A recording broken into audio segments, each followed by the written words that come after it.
अस्सलामुअलैकुम, welcome to my YouTube channel learning with G. आज मैं आपके साथ IT 601P यानी system and network administration practical का कोर्स स्टार्ट करने वाला हूँ, जो कि आपका जो मेन कोर्स है IT 601 उसका ये प्रैक्टिकल है। आया मिलता जुलता है, लेकिन मैं आपको इसमें डिफरेंस समझा दूं कि जो मेन कोर्स है वो मोर टूवर्ड्स थ्योरी है, उसके अंदर सारी थ्योरी है। उसमें आपको डिटेल में जो है वो थ्योरी एक्सप्लेन की गई है, जो इसकी सारे लिनक्स या लिनक्स के सर्वर से रिलेटेड जो सारी बातें हैं। जो आपका प्रैक्टिकल का कोर्स है इसमें मोर टूवर्ड्स प्रैक्टिकल है। तो अगर आपको just paper point of view से जाना है तो सिर्फ आप उसके लिए ये करेंगे कि आप इसमें कमांड्स को याद कर लें और सारी चीज़ों को याद कर लें। जो आपको जितना कंटेंट मेरी वीडियो से देख के आपको मिल सकता है, उसके मेन कंटेंट से ही आपको जो पीपीटी स्लाइड्स हैं आप इनको रीड आउट कर लें। उसमें कमांड्स जो जो हैं आपको या इंटरनेट से सर्च करके आप कमांड कर लें। अगर तो आप जस्ट इतना ही रखना चाहते हैं पेपर और पॉइंट ऑफ व्यू से कि आपने पेपर क्लियर करना है, तो वो तो बस ठीक है, वो फिर आप इसी तरह कर लें। लेकिन अगर आप सीखना चाहते हैं, इन फ्यूचर जॉब करना चाहते हैं, कहीं काम करना चाहते हैं, अब यहाँ पर आपको क्वेश्चन आपको राइज होता होगा कि system and network administration itself होता क्या है, ये कोर्स क्या है। ये उसमें उन्होंने एक्सप्लेन तो किया हुआ है। जो आपका मेन कोर्स है वो भी मैं इंशाल्लाह आपको वो स्टार्ट करवाऊँगा, आपको इसके साथ ही साइमल्टेनियसली उसकी भी वीडियो आपके साथ शेयर होगी। उसमें डिटेल्ड में चीज़ें बताई हुई हैं।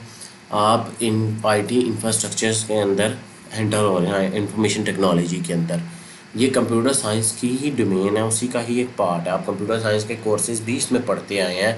इसमें नेटवर्क से रिलेटेड कोर्सेज पढ़ते आए हैं। इसमें आपके पास जो पाथ होता है वो यहाँ तो आप नेटवर्क एडमिनिस्ट्रेटर की तरफ जाते हैं या सिस्टम एडमिनिस्ट्रेटर की तरफ जाते हैं या सर्वर मैनेजमेंट की तरफ, या फिर आगे जो है वो डेव ऑप्स की तरफ जाते हैं, डेवलपमेंट ऑपरेशंस की तरफ। ठीक है, ये आप पे डिपेंड करता है कि आप जो है वो इस फील्ड को किस तरह से लेके चलते हैं। ठीक है, लेकिन उसके लिए आपको सारी चीज़ों के लिए लिनक्स आनी मस्ट है। जब तक आपको लिनक्स का ऑपरेटिंग सिस्टम जो है वो उसका जो सर्वर का ऑपरेटिंग सिस्टम है, एक तो सादा है ना, आपका ग्राफिक यूज़र इंटरफेस के साथ लिनक्स है। लिनक्स का जो सर्वर है उसके वो जो सारी बातें हैं वो आपको आती होंगी, तो फिर ही आप आगे उसमें काम कर सकते हैं। हम इसमें चलते हैं। मैं इस वीडियो के अंदर वीक नंबर 1 से लेके वीक नंबर 5 तक कवर करूँगा, ताकि आपको जो है वो इससे आप देख के आप मिड टर्म की ऑलमोस्ट मिड टर्म का कोर्स इतना ही है, 7 तक है मेरे ख्याल 6 या 7 तक होता है मिड टर्म का कोर्स। जितना भी वो अकॉर्डिंगली आएगा। वैसे तो इसके अंदर ही मैं मैक्सिमम बातें जो आपको क्लियर कर दूँगा। आपके MCQs, आपके शॉर्ट क्वेश्चन, आपके लॉन्ग क्वेश्चन जो भी पेपर में आने हैं मैं आपको ज़्यादातर इसमें से बता दूँगा। अच्छा, सबसे पहले हम लिनक्स का वॉक थ्रू करने लगे हैं कि लिनक्स है क्या है। मैं उसको पहले आपको स्टार्ट करने से पहले लिनक्स का बता दूं। लिनक्स एक ऑपरेटिंग सिस्टम है। जैसे आप विंडोज़ यूज़ कर रहे हो इसी तरह आपका लिनक्स भी एक ऑपरेटिंग सिस्टम है। ठीक है, जैसे विंडोज़ में होता है C ड्राइव होती है, D ड्राइव, E ड्राइव होती है, C ड्राइव आपकी मेन होती है। तो इसी तरह इसमें भी सारा कुछ होता है। उसमें भी आपका डेस्कटॉप होता है, आपका डॉक्यूमेंट्स होते हैं। इसी तरह लिनक्स में भी सारा कुछ होता है। लिनक्स जो है ज़्यादा जानी जाती है अपने ग्राफिक यूज़र इंटरफेस की वजह से नहीं जानी जाती, ज़्यादा जानी जाती है कमांड लाइन इंटरफेस के थ्रू, यानी कमांड लाइन इसको बोलते हैं। मैं आपको ओपन करके दिखाता हूँ। ये आपके जो विंडोज़ के अंदर कमांड प्रॉम्प्ट होती है, लिनक्स में उसको बैश बोला जाता है। ठीक है, ऑलमोस्ट जो है इसका और उसका फंक्शनैलिटी मिलती जुलती हैं, बस कमांड थोड़ी सी डिफरेंट है। और ये जो कमांड लाइन इंटरफेस होता है ये 10 टाइम फास्टर है ग्राफिक यूज़र इंटरफेस से। ठीक है, ये शॉर्ट सा लिनक्स का इंट्रोडक्शन। अब हम कोर्स की तरफ चलते हैं। सबसे पहले आपको जो इसके अंदर वॉक थ्रू करना है, तो उसने इंस्टॉलेशन का कहा है आपको। आपने इंस्टॉल करना है लिनक्स का सर्वर। इस पर मेरी डिटेल वीडियो बनी हुई है, वर्चुअल बॉक्स और VMware दोनों में इंस्टॉल करने की। उसका लिंक मैं डिस्क्रिप्शन में दे दूँगा। उसमें सारा कुछ मैंने बेसिक कमांड्स भी हैं, उसकी भी वीडियो मौजूद है, मैं वो भी दे दूँगा दोनों की। आपने वो ज़रूर देखनी है, क्योंकि आपके यहाँ पर स्लाइड में सारी कमांड नहीं दी हुई, बहुत बेसिक सी कमांड बताई हुई हैं, तो उनको देखना ज़रूरी है। ये मैं रूट सारी जो है ये एक्सप्लेन बाद में करता हूँ। पहले आपको जो है ये दिखा देता हूँ कि इसमें जो आपके दिया हुआ है कमांड्स का, जो आपको बताया हुआ, create folder and file using redirection, create file using redirection, फिर moving and manipulating file, about file, the command line and super user, hidden file, mount points, फिर PWD जिससे करंट डायरेक्टरी होती है, फिर ये CD की कमांड है, relative path, absolute path क्या होता है, ये बातें मैंने सारी की सारी उसके अंदर बताई हुई हैं वीडियो के अंदर। 2 वीडियोज़ हैं, मैं आपको दोनों का लिंक शेयर करूँगा। उसके बाद जो है ये हम एंड पे करते हैं। पहले हम वापस आते हैं अपने इसकी तरफ। ये जो स्लैश, उल्टी स्लैश आपका जो में विंडोज़ में होता है वो इस तरह सीधी स्लैश होती है, इसमें ये उल्टी स्लैश यूज़ होती है। रूट डायरेक्टरी, रूट डायरेक्टरी यानी सबसे टॉप डायरेक्टरी आपकी, जैसे विंडोज़ जिसने कहा है कि जैसे होती है ना, वो रूट डायरेक्टरी है आपके कंप्यूटर के। Everything on Linux system is located under the directory, इस डायरेक्टरी के आप अंदर काम करते हो, known as a root directory. ठीक है। बाकी सारी पार्टीशन जैसे उसके अंदर, जैसे विंडोज़ में होता है, while another partition will be located D on the Windows, the other partition will appear in another folder under. इसमें सारा कुछ आपके रूट डायरेक्टरी में होगा। कोई भी आपने फोल्डर कुछ भी क्रिएट करना है, सब कुछ अंडर द रूट होगा। जैसे आपने प्रीवियस कोर्सेज में ट्री डायग्राम पढ़ी हुई है, ट्री में आपका रूट क्या होता है, सबसे टॉप पे होता है। ठीक है, इसी तरह ये रूट डायरेक्टरी है। उसके बाद स्लैश बिन आती है, इसमें एसेंशियल यूज़र बाइनरी होती है, यानी contain the essential user binary program that must be present when the system is mounted in the single user mode. जब सिंगल यूज़र मोड में चलता है तो इसके अंदर सारी एसेंशियल जो फाइल्स होती हैं यूज़र्स की, वो इसमें मौजूद होती हैं। इसके बाद इसको आप रीड आउट कर लीजिएगा, आपको पेपर में हो सकता है कि ये इनमें से कोई एक भी एज ए शॉर्ट क्वेश्चन में या लॉन्ग क्वेश्चन में एक से ज़्यादा भी पूछी जा सकती हैं। फिर स्लैश बूट, इससे आपको स्टैटिक बूट फाइल्स, आपको समझ आता है कि इस डायरेक्टरी के अंदर वो फाइल पड़ी होंगी जो सिस्टम को बूट करती हैं। जैसे विंडोज़ के अंदर होता है, उसने भी बूट होना होता है विंडोज़ ने। जब आप कंप्यूटर का बटन दबाते हैं आपको विंडोज़ का लोगो आता है, वो बेसिकली बूटिंग का प्रोसेस होता है। पीछे बूटिंग का प्रोसेस चल रहा होता है कि जो कंप्यूटर जो है वो इसके रन हो रहा है, स्टार्ट हो रही है आपकी विंडोज़। ठीक है, इसके अंदर ग्रब बूट होता है, GRUB boot loader files and your Linux kernel are stored here. ठीक है, ये भी पेपर में आ सकता है। फिर स्लैश CD रूम, आप इससे समझ सकते हैं कि आपकी जब कोई CD इंसर्ट होगी तो स्लैश CD रूम के अंदर उसकी फाइल्स पड़ी होंगी ताकि वो उसे माउंट कर सके, CD बता सके हाँ जी ये CD आपके सिस्टम में लगी है।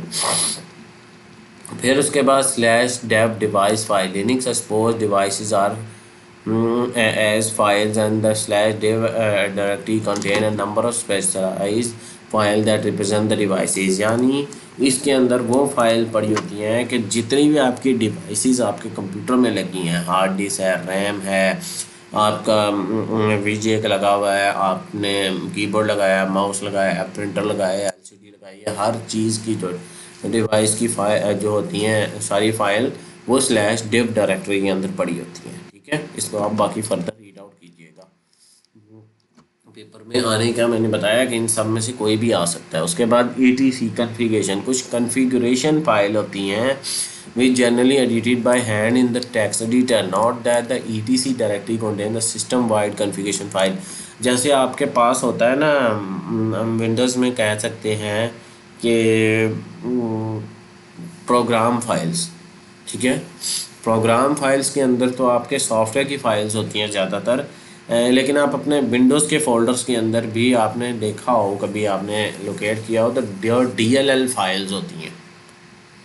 आपने कभी नोट भी किया होगा .dll फाइल, तो .dll is equivalent to ETC के फोल्डर के अंदर जो कन्फिगरेशन फाइल होती हैं वो .dll फाइल्स होती हैं विंडोज़ की। ठीक है, ये डिफरेंस आपको मैंने आसान लफ्ज़ों में समझाने के लिए, ताकि जो बच्चे हैं, ये वैसे मैंने जो अपनी वीडियो बनाई हुई है मैंने वर्चुअल मशीन और इसके बारे में सारी लिनक्स के, उसमें ये सारी मैंने बातें समझाई भी हुई हैं, आप वहाँ से भी मोर डिटेल ले सकते हैं। होम डायरेक्टरी, जैसे आपका होम डायरेक्टरी आप उसको कह सकते हैं कि जैसे आप यूज़र बनता है ना, आपके नाम का यूज़र बन जाता है। कंप्यूटर का एक नाम होता है, ठीक है, जो आपका डिवाइस का नाम होता है कि ये जी फलां। आप जब आप लॉगिन करते हो कंप्यूटर को, लॉगिन पेज पे आते हो, लॉक होता है आपका, वहाँ पर जो आपका नाम लिखा आ रहा होता है वो आपके जो है वो अकाउंट का नाम होता है। लेकिन आपके जो एक जब आपका कंप्यूटर पे विंडोज़ इंस्टॉल होती है उस टाइम पे भी एक नाम आप उसे देते हो, ठीक है। वो उसके जो होम का डायरेक्टरी होती है उसके अंदर उसका फोल्डर होता है जो आपका यूज़र होता है, ठीक है। आप उसे यूज़र भी कह सकते हो। उसके बाद लिब है, इसके अंदर एसेंशियल शेयर्ड लाइब्रेरीज़ की फ़ाइल होती हैं। फिर lost and found recovery file जिसके अंदर मौजूद होती हैं। आपको इससे मीडिया से पता है, रिमूवेबल मीडिया फ़ाइल जिसके अंदर मौजूद होती हैं स्लैश मीडिया में। फिर MNT में टेम्परेरी माउंट पॉइंट, जहाँ पर आपका system administrator mounted temporary file system while using them को इस्तेमाल करते हुए टेम्परेरीली माउंट करता है, वो फाइल्स होती हैं। OPT में ऑप्शनल पैकेजेस जो मस्ट नहीं होते, इस commonly use by property software that does not obey the standard file system hierarchy को जो फॉलो नहीं करता, वो फाइल जो है उसके पैकेजेस पड़े होते हैं। फिर उसके बाद प्रोक है, कर्नल अनप्रोसेस्ड फाइल्स हैं, रूट इस नाम का ये एक तो आपने ऊपर पढ़ा स्लैश, एक स्लैश रूट होम डायरेक्टरी भी होती है इसके अंदर। Instead of being located at slash home is located at slash root. This is a distinct from which is a system root directory. ये दोनों चीज़ों में एक नहीं है, बाज़ औक़ात इनका डिफरेंस भी आ जाता है। The root directory is a home directory of a root user.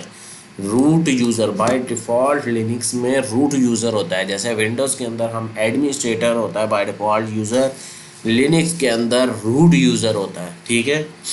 तो आप जो है वो उसका भी एक सेपरेट फ़ोल्डर होता है। तो जो ये रूट फ़ोल्डर भी आपका स्लैश जो ऊपर हमने पढ़ा उस डायरेक्टरी के अंदर ही होता है, ठीक है।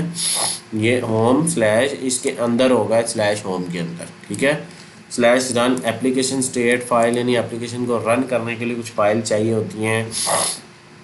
एस बिन सिस्टम एडमिनिस्ट्रेशन लाइब्रेरीज, हमने बिन पढ़ा, उसमें सादी यूज़र बाइनरी फाइल थी। इसके अंदर एस बिन के अंदर सिस्टम एडमिनिस्ट्रेशन बाइनरी फाइल है। उसके बाद SC लिनक्स की वर्चुअल फाइल सिस्टम जो आप VFS यूज़ करते हो इसके अंदर लिनक्स के अंदर उसकी फाइल्स हैं। फिर SRC service data, the service directory contain the data for service provided by the system. If you were using the Apache HTTP server to serve a website, you will like to store your website file in the directory inside the SRV directory के अंदर। ये source file भी use होती है home directory के लिए। उसने बात ये की है कि आपकी अगर आप अपाची का सर्वर यूज़ कर रहे हो तो ये SRV जो है आप इसको होम डायरेक्टरी भी यूज़ कर सकते हो एज अ होम डायरेक्टरी उसकी, कि वहाँ से फाइलें आपकी एक्सेस होंगी। टेम्परेरी फ़ाइल आपने विंडोज़ में भी देखा है कि विंडोज़ का फोल्डर में स्लैश टेम्प्ट की फ़ाइल होती है, उसी में यहाँ पर टेम्परेरी फ़ाइल स्टोर होती हैं। फिर यूज़र की बाइनरी एंड रीडेबल डाटा जो है वो सारा USR के फोल्डर के अंदर होता है। ये होम के अंदर नहीं होता, ये अलहदा यूज़र का USR का फोल्डर बना था, उसके अंदर ये यूज़र का डाटा जो है वो मौजूद होता है। उसके बाद वार है, वेरिएबल डाटा फाइल, ये writable counterpart USR directory का राइटेबल काउंटर पार्ट है which must read only in the normal operation. ये सिर्फ रीड ओनली होता है नॉर्मल ऑपरेशंस के टाइम में। लॉग फाइल जिसके अंदर कुछ पड़ी होती हैं and everything else that normally be written to the user during the normal operation and written to the var directory. जो भी नॉर्मल ऑपरेशन आप परफॉर्म कर रहे होते हैं, जो भी आप काम कर रहे होते हैं, सारी जो है वो वार लॉग्स, इसके अंदर लॉग्स फाइल जनरेट हो रही होती हैं, ठीक है। ये आपका यहाँ तक तो ये डायरेक्टरी स्ट्रक्चर आप देख लें कि इस तरह चलता है। ये उन्होंने आपको तस्वीर में भी आपको सारा कुछ समझाया है कि कैसे जो है वो होम के अंदर यूज़र हैं, पहले ऊपर स्लैश जो है वो मेन डायरेक्टरी है आपकी। तो ये सारी बातें हैं। लास्ट में हम जो है वो कन्फिगर करते हैं SSH को, यानी रिमोटली आपने इनेबल करना हो कि आपने अपने वर्चुअल सर्वर जो आपने क्रिएट किया, VM क्रिएट कर रहे हैं, उसको आपने रिमोटली कैसे एक्सेस करना है, कहीं और से बैठ के एक्सेस करना हो तो किसी और सिस्टम से वो कैसे करेंगे। अच्छा, लैब सर्वर आपने, ये तो सारी मैं आपको, ये तो उसके IP एड्रेस बता रहे हैं ना, जो लोकल एक्सटर्नल आउटडोर और सारी बातें हैं। मैं आपको आगे ले जाकर समझाता हूँ कि ये क्या कह रहा है। सबसे पहले आपने IP config/a मोर की कमांड रन करनी है और फिर IP की कमांड रन करनी है, व्यू IP एड्रेस इंफॉर्मेशन। इससे आपका कंप्यूटर का IP एड्रेस पता चलेगा, जो आपका प्राइवेट IP एड्रेस है, ठीक है, और पब्लिक IP एड्रेस, जो दोनों हैं वो आपके शो होंगे, ठीक है। उसके बाद अपडेट APT बेसिकली रिपोजिटरीज को या कोई सॉफ्टवेयर को इंस्टॉल करने के लिए यूज़ होता है। रिपोजिटरी क्या होता है, जहाँ पर आपके कोई सॉफ्टवेयर या किसी चीज़ की कोई भी आपने चीज़ इंस्टॉल करने लगे, उसकी हो सकता है सारी फाइल्स पड़ी हों या उसकी अपडेटेड जो फाइल्स आती हैं, सॉफ्टवेयर के अपडेट आते हैं, वो फाइल्स रिपोजिटरीज में पड़ी होती हैं। उसके बाद सूडो है। सूडो का मतलब होता है super user do, S for super, you for user and do करो। सुपर यूज़र की प्रिविलेजेस जो, जैसे आप विंडोज़ में रन एज एन एडमिन करते हो, जैसे मैं ये CMD पे क्लिक करके राइट क्लिक करके रन एज एन एडमिनिस्ट्रेटर करता हूँ, यानी इसका सेम मतलब यही है कि मैं एडमिनिस्ट्रेटर के राइट उसे दे रहा हूँ कोई भी कमांड परफॉर्म करने के लिए। तो ये कमांड आप रन करोगे, ये $साइन पहले ही लिखा होता है। $साइन का मतलब ये है कि आप यहाँ से यहाँ पर बाज़ात आपकी वो करंट डायरेक्टरी लिखी होगी कि आप इस वक्त कहाँ पर हो, किस पाथ पे खड़े हो, ठीक है। उसके बाद आपने ये कमांड रन की, अपडेट किया, लिनक्स को अपडेट किया, फिर आपने इसको OpenSSH सर्वर की कमांड रन करके वो काफ़ी देर इंस्टॉल होगा। सारा कुछ इंस्टॉल होने के बाद वो आपको बता देगा। उसके बाद ये आपने कमांड रन करनी है systemctl। ये systemctl जो है वो नेटवर्किंग की कमांड है। बाज़ लिनक्स से ऊपर ये इंस्टॉल नहीं होती, ये भी आपको इंस्टॉल करनी पड़ती है APT के थ्रू, ठीक है।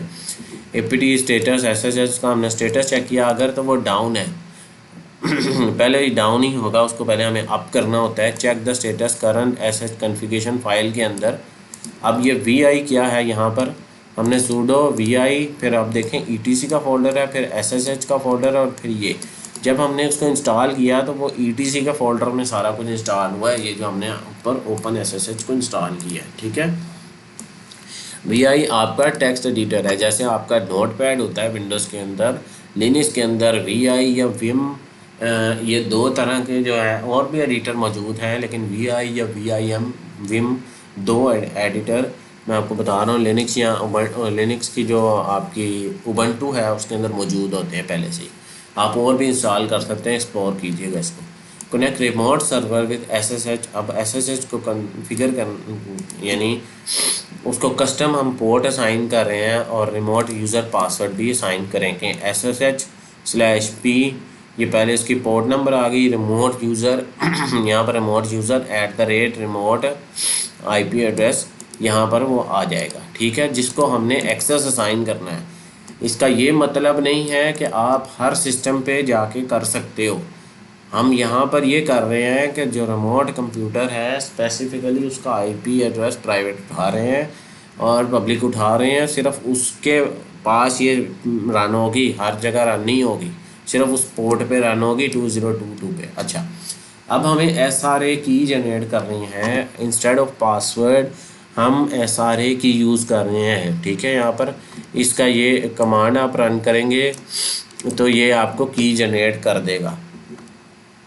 जब आप ये कमांड जनरेट करेंगे, वेरीफाई की पेयर को आप वेरीफाई करेंगे, कॉपी द पब्लिक की ऑफ लैब सर्वर यूजिंग, आप इससे इस कमांड रन करके आप उसे कॉपी कर लेंगे। Connect the remote server with SSH on the, अब जो रिमोट सर्वर है उसके ऊपर जाकर हम रिमोट सर्वर किसी और जो है उस पर जाकर, जिस पर हमने उसका रिमोट यूज़र और पासवर्ड दिया, उस पर जाकर हम ये करेंगे तो ये आपका SSH चल जाए।